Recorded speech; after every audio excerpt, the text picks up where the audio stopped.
Hello guys, welcome back to study. This is Dheeraj Kumar. Coast guard assistant commandant का exam अगले 10 से 12 दिन के अंदर होने वाला। 25 को है ना, 12 तारीख आ जाए तो आपका लगभग 13 दिन के अंदर एग्जाम होगा। तो मेरे पास मोटा मोटी पढ़ने का 10 दिन, ये मैं मान के चल रहा हूँ। आपके पास मोटा मोटी 10 दिन रिवीजन करने का है। तो इन 10 दिन को हम इस तरीके से ना कैटेगराइज करेंगे, जहां से किन चीज़ों को हम फिल्टर करके पढ़ेंगे जहां से हाई स्कोर कर सकते हैं। ठीक है। And guys, safe score 280 plus ही है। क्या क्या इतना लाएंगे तो हमारा सिलेक्शन हो जाएगा? तो बोलोगे सर आप 280 प्लस की बात कर रहे हो, यहाँ पे 180 स्कोर नहीं आ रहा है। ठीक है, तो वो भी मैं बता दूंगा किस तरीके से स्कोर को बढ़ा सकते हैं हम लोग मॉक टेस्ट के अंदर। और मैं जब भी बोलूंगा मॉक टेस्ट के अंदर स्कोर बढ़ा सकते हैं तो मैं कोई टिप्स दूंगा। ठीक है, मैं आपको कोई शॉर्टकट नहीं बताऊंगा कि बिना पढ़े बढ़ जाएगा, नहीं।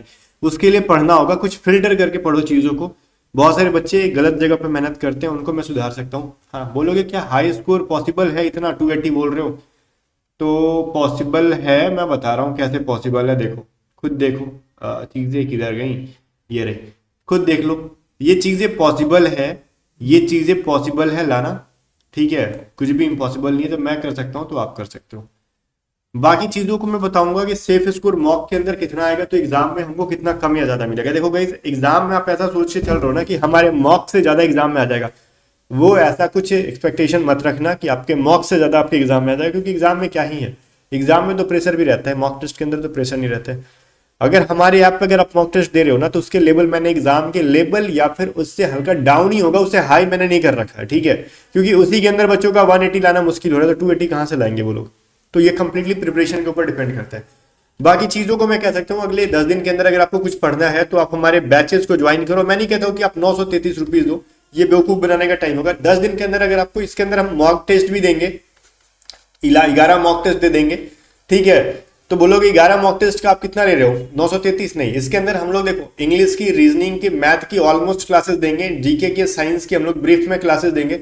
आपका कोई भी टॉपिक अगर छूट रखा है तो इसको पढ़ सकते हो। इसकी 50% पेमेंट करके 1 महीने के लिए। ठीक है, ये इंस्टॉलमेंट पे है। आप इंस्टॉलमेंट पे इस बैच को 1 महीने के लिए ज्वाइन कर सकते हो, अगर ये आपको फर्दर कंटिन्यू करना हो, क्योंकि इस बैच से पढ़ने के बाद कोस्ट गार्ड नाविक का भी प्रिपरेशन हो जाएगा। एसएससी के भी कोई एग्जाम की प्रिपरेशन करना चाहते हो तो वो भी हो जाएगा। तो इस बैच से आप 1 मंथ की ना आप आराम से 462 के अराउंड पेमेंट करो। 1 महीने आपका एग्जाम तक पढ़ो, 10 दिन जो भी है। लग रहा है कि वर्थ है। मॉक टेस्ट वगैरह भी मिल जाएंगे, क्योंकि मॉक टेस्ट ही हमारा खरीदने जाओगे तो 154 का मिलेगा। तो मैं कहता हूँ कि 154 का मॉक टेस्ट लेने से अच्छा है ना कि इस बैच को ज्वाइन कर लो। ठीक है, ताकि आपके जो कॉन्सेप्ट बाकी रह गए हैं, मैं बताने वाला हूँ कि क्या क्या चीजें पढ़ लेना जैसे कि स्कोर बढ़ेंगे, उनको लास्ट टाइम में पढ़ सकते हो या फिर रिवाइज कर सकते हो, या फिर हमने जो बहुत सारे प्रैक्टिस के क्वेश्चन दे रखे हैं उनको आप प्रैक्टिस कर सकते हो। ठीक है, तो ये सभी चीजें आपको फायदा मिलेंगी। तो इसके लिए आपको ए स्टडी आपको डाउनलोड करना पड़ेगा, लिंक डिस्क्रिप्शन में है। ठीक है, अगर ऐप से रिलेटेड कोई भी क्वेरी आ रही है, ऐप यूज करने नहीं आ रहा है, या फिर ऐप आपके फोन में नहीं चल रहा, अगर iOS है तो मैंने वेबसाइट का लिंक डिस्क्रिप्शन दे रखा है, ORG कोड दे रखा है। अब अपने लैपटॉप में भी लॉगिन करके पढ़ सकते हो, या फिर व्हाट्सअप करके हमारी टीम से आप सलाह ले सकते हो। ठीक है, बैचेस से रिलेटेड, या फिर कोई बच्चा सिर्फ मॉक टेस्ट ज्वाइन करना चाहता है तो मॉक टेस्ट लो और अपना खुद का ना वो देख लो। 154 का मॉक टेस्ट है कि आपके एक्चुअल एग्जाम में कितने आ रहे हैं, जीडी एंड टेक्निकल। अब सवाल आता है सर जीडी एंड टेक्निकल का, जब भी आप बोलते हो ना तो हमारा जो है ना कलेजा कांप जाता है। किस चीज को लेके सर? टेक्निकल का कोई कोर्स नहीं दे रहा है, टेक्निकल का कोई कुछ दे नहीं रहा है, तो हम प्रिपरेशन कहाँ से करें? रुको, मैं कुछ चीज दिखा रहा हूँ। देखो, टेक्निकल का कुछ भी जो है, मैं फिर से बोल रहा हूँ, आप कोस्ट गार्ड असिस्टेंट कमांडेंट की वेबसाइट पे जाओ। ठीक है, अब जब जाओगे ना वहां पे कैंडिडेट सेक्शन के अंदर आपने टेक्निकल वाले सेक्शन में जाना है एंड उनका सिलेक्शन प्रोसेस देख लेना, प्रोसीड्यूर जो भी इनका। ठीक है, तो इसके अंदर क्या मिलेगा आपको भाई? जो भी सिलेक्शन जो प्रोसीजर है इनका, और इसके अंदर आपको ये वाली चीज मिलेगी। एंड उनके ऊपर जो पैराग्राफ के अंदर पढ़ोगे ना तो उसके अंदर लिखा रहेगा कि आप चाहे वो किसी भी ट्रेड के लिए फॉर्म फिलअप कर रहे हो, सबका रिटेन एग्जाम एक ही रहेगा, जिसके अंदर 100 मल्टीपल क्वेश्चंस होंगे। ठीक है, मल्टीपल चॉइस क्वेश्चंस होंगे, एमसीक्यूज होंगे, जिसके अंदर 25 इंग्लिश के होंगे, 25 रीजनिंग और मैथ के मिला के होंगे, 25 जनरल साइंस एंड मैथमेटिक्स के मिला के होंगे, एंड 25 जीके के होंगे। ट्रेड का, टेक्निकल का कोई क्वेश्चन नहीं आएगा। तो बच्चे अब हमसे पूछ रहे हैं तो फिर कैसे सर वो फिल्टर कैसे करेंगे कि मतलब सिलेक्शन का ये क्या तरीका हुआ जिसमें ट्रेड का क्वेश्चन नहीं रहा? वो टेंशन आपका क्या है? जो एग्जाम ले रहा है, जिसकी रिक्रूटमेंट भर्ती की प्रोसीजर है, जिसको लेना है, ज्वाइन कराना है, उसको टेंशन ही नहीं है इस चीज का। तो आपको क्या, आपके लिए आराम है ना कि कम चीजें पढ़ने के लिए मिल रही है, पढ़ो फिर आराम से। आप इन सब चीजों के पीछे क्यों पढ़ रहे हो? आपको जो पेपर है उसको, सिलेबस को फॉलो करो। ठीक है, आप डिसाइड थोड़ी कर सकते हो। बाकी चीजें सिलेक्शन के आगे भी प्रोसीजर सब कुछ सेम है, ट्रेड का हो, टेक्निकल हो, नॉन टेक्निकल हो, डजेंट मैटर, जीडी हो या फिर टेक्निकल हो, सबके लिए सेम ही है, कुछ भी अलग नहीं है। तो आपके लिए यही 400 नंबर का पेपर जो है 100 क्वेश्चंस 2 घंटे के रहेंगे।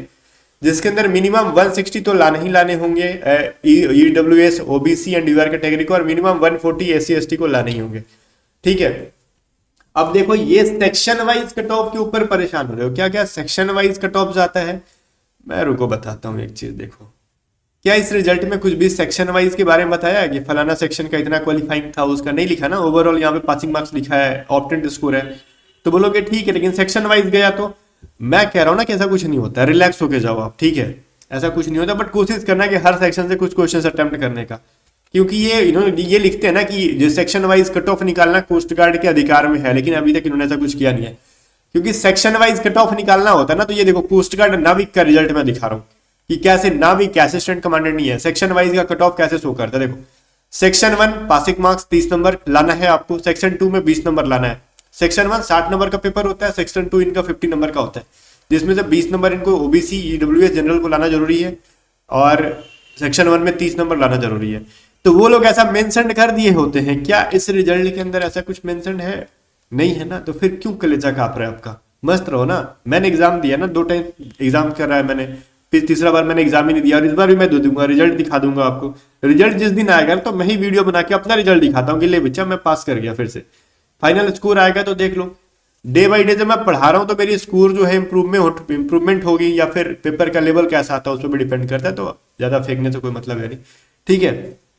कोई मैं विद्वान नहीं हूँ कि हर बार मेरी इतनी स्कोर आ जाए, हो सकती है कि ऊपर नीचे भी हो, ये कंप्लीटली पेपर के लेवल पर डिपेंड करता है कि इन्होंने करंट अफेयर कहाँ से पूछ लिया, जनरल नॉलेज कहाँ से पूछ लिया, वोकैबुलरीज कहाँ से पूछ ली, बट कितना भी डिफिकल्ट पूछ लेना भाई ये, तो ये मेरे हिसाब से मैं बताता हूँ आपको, ये जो इनका CG कैट का जो स्टेज 1 का एग्जाम है, मैथ का लेवल इतना हाई नहीं करेंगे जितना कि मैंने जो पढ़ाया है या फिर मैंने जो पढ़ा है उससे एक्स्ट्रा पूछ ले। इंग्लिश का लेवल, रीजनिंग का लेवल कितना भी जाएगा ना इसमें, तो ओवरऑल कहीं ना कहीं मॉडरेट लेवल का रहते हैं, इंग्लिश थोड़ा सा अच्छा रहता है। तो देखो हाईली स्कोरर जो स्कोरेबल जो सेक्शन है वो मेरे हिसाब से मैथ एंड रीजनिंग है इनका, ठीक है। अब सुन लो ध्यान से मैं जो बोल रहा हूँ, आपको अगर हाई स्कोर करना है ना तो आपको मैथ एंड रीजनिंग पकड़ के दबा देना होगा जितना हो सके, ठीक है, क्योंकि मैथ देखो साइंस के साथ भी मैथ है, रीजनिंग के साथ भी मैथ है, तो रीजनिंग के साथ जो मैथ है ना ये बहुत ही बेसिक सा मैथ पूछते हैं ये लोग, मैं फिर से बोल रहा हूँ बहुत ही बेसिक सा,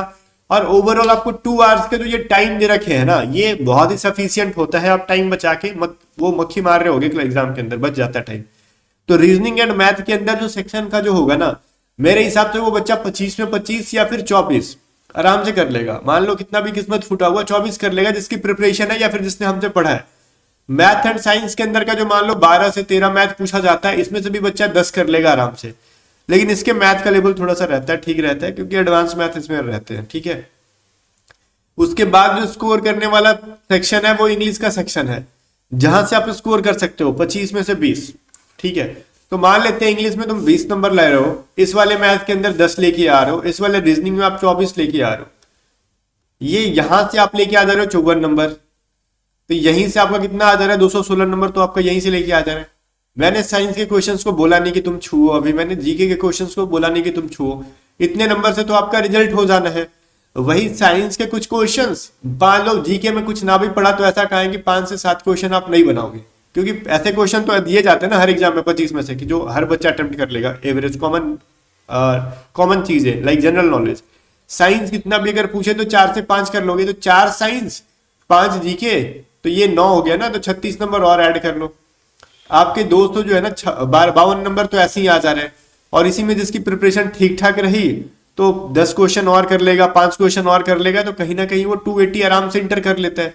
तो ये जो फिल्टर करने का तरीका, अगर चीजों को समझ जाओगे कि कहाँ पे मेहनत करना था कहाँ पे नहीं, तो आप इसके अंदर 280 प्लस स्कोर कर लोगे, ठीक है। अगर फिल्टर ही नहीं कर पाए ना आपकी, हाँ वो कहाँ मेहनत करना था, कहाँ हमने किया, क्या गलती कर दी, कुछ बच्चा जीके के पीछे परेशान है। मैं बोलता हूँ मैं जीके अगर आपको पेड बैचेस के अंदर बहुत ही मैंने लिमिट में ना के बराबर पढ़ा रखा है, ठीक है, बच्चे परेशान थे जीके का कुछ करो, मैं बोलता हूँ अगर जीके ठीक है मैं आपको करा दूं, क्या गारंटी लेता हूँ, क्या किसी कोई गारंटी लेगा कि जीके में तो 25 में 17 जीके भी आपका पढ़ाया हुआ एग्जाम में आ जाए? नहीं पॉसिबल है। लेकिन इस चीज की गारंटी लेते हैं कि 100% मैथ या फिर 99% मैथ, 100% रीजनिंग, 90% से ज्यादा इंग्लिश मैं एग्जाम में पढ़ाया हुआ ला सकता हूँ, मोर देन 60 to 70% साइंस पढ़ाया हुआ लेके आ सकता हूँ। जीके का कोई अता पता नहीं होता भाई, और इसके अंदर आपको कुछ नहीं चाहिए, 400 में आपको 280 लाना है, 280 प्लस, जिससे कि आप कितने भी कंपटीशन हो फाइनल सिलेक्शन हो जाएगा इतने से, क्योंकि इसमें स्टेज 2 में आउट होने का जो प्रोसेस होता है, क्राइटेरिया होता है या फिर जो भी कर लो, इनका एक अच्छा खासा लेवल रहता है और उसमें बच्चे आउट होते हैं, हाई स्कोरर भी आउट होते हैं, ठीक है। स्टेज 2 एक अलग ही गेम है, उसके ऊपर हम लोग आएंगे, पहले स्टेज 1 का एग्जाम दे लो, ठीक है। तो मैंने बस यही कहा कि आपको सेफ स्कोर के तरीके से, अगर सिर्फ आप रिटन एग्जाम निकालना चाहते हो तो कोशिश करो 200 प्लस करें, अगर आप सिलेक्शन लेना चाहते हो तो 280 प्लस करो, इतना तो आपको करना होगा। दो चीजें मैंने बता दी, मॉक के अंदर कैसे भी ला रहे हो तो 280 के पास पहुंचने का कोशिश करो, 200 से नीचे हो तो रिवीजन करो एंड प्रैक्टिस करो, नहीं पढ़े हो या फिर कोई कॉन्सेप्ट छूट रखा है तो इस बैच से पढ़ो। बैच ज्वाइन करने से पहले कंटेंट का नाम आपको दिख जाएगा, इसके अंदर क्या क्या पढ़ा है चीजों को देख लो। एंड इंस्टॉलमेंट का ऑप्शन है, 933 का छोड़ो यार, 462 रुपए पे करके मॉक टेस्ट भी लगा लो इस बैच के अंदर। इस बैच के अंदर जब जाओगे ना तो ये मॉक लेने की जरूरत नहीं पड़ेगी, ये इसके अंदर मॉक टेस्ट मिल ही जाएगा आपको। तो मॉक टेस्ट मिल गया और कुछ कॉन्सेप्ट भी पढ़ लिया हमने, इंग्लिश के कुछ क्वेश्चन दे रखे हैं, रीजनिंग के क्वेश्चन दे रखे, प्रैक्टिस कर लिया हमने वहां से। तो चीजों को थोड़ा सा अच्छे से सोचो समझो एंड प्रिपरेशन को कंटिन्यू रखो। एंड लास्ट टाइम में देखो यार, रिवीजन कंटिन्यू रखना।